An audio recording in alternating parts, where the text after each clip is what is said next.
Hey there, my name is Roxane Webster. And I'm Keith Alba, and we're the owners and partners at My Home Team. Yee.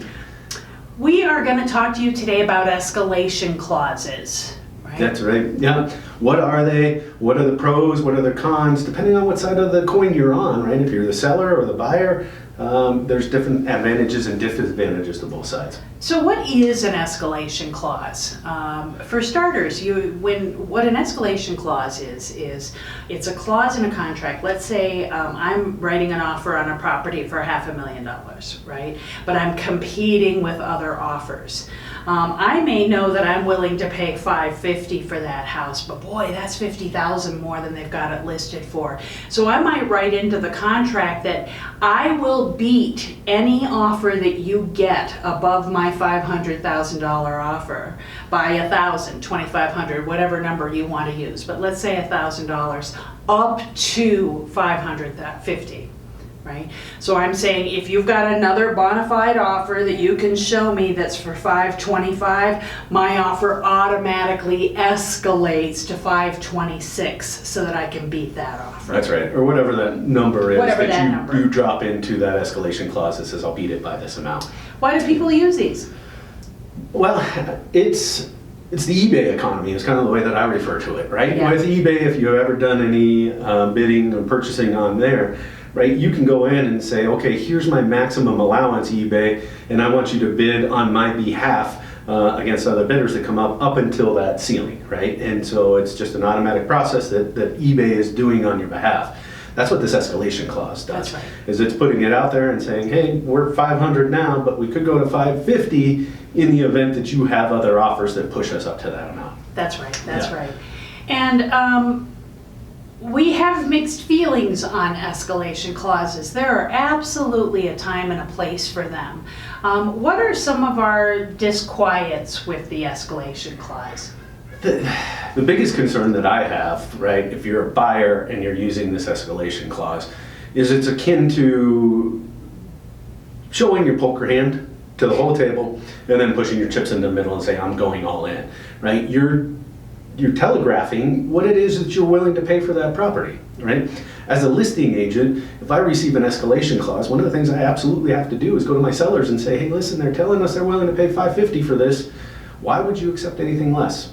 Right? And there's ways to get about that. We go back through a counter proposal, we delete their escalation clause verbiage, and we just put a purchase price in there and say, if you want the property, here's your number. And you know, as usual, it comes back in a lot of cases to the skill level of the agent who's presenting that, right? If they have not explained that risk to their buyer and all of a sudden they made an offer for $500 and we countered them back at $550, they might be irritated, pissed off.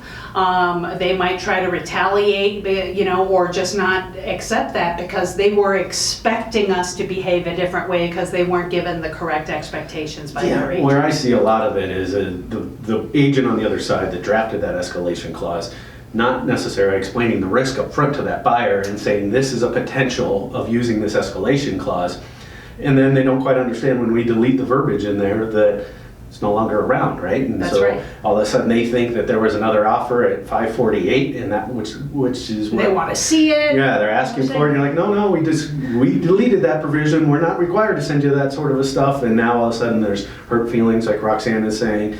Buyer gets in this mentality of, well, I'm going to get my pound of flesh back from the seller via the inspection or, you know, some other renegotiations throughout the process.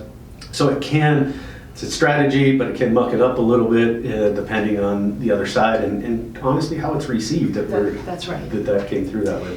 There are some agents, and there are times too where, and we certainly have seen this, where it's our listing and we receive multiple offers and they all have escalation clauses. Now, how do you do that? Right. Which one pushes which? How does it go up? It's messy. Which one is escalating the other one? And yeah, it just gets complicated, problematic, starts getting into that ambiguity areas, which again, the only time somebody wins in that has anytime anybody wins when there's a contract that's ambiguous are the attorneys that have to fight it out. That's right.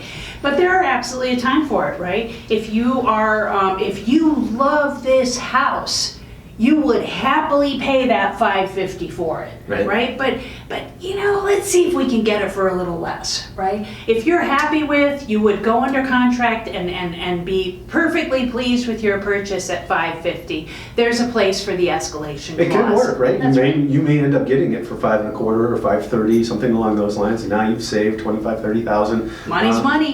Which, That's right. can go into remodeling or touching up the house for new areas. Like anything else, you want to make sure if you're using an escalation clause that your agent has thoroughly explained how they work, what are the risks of them, and that you're fully prepared for that top number.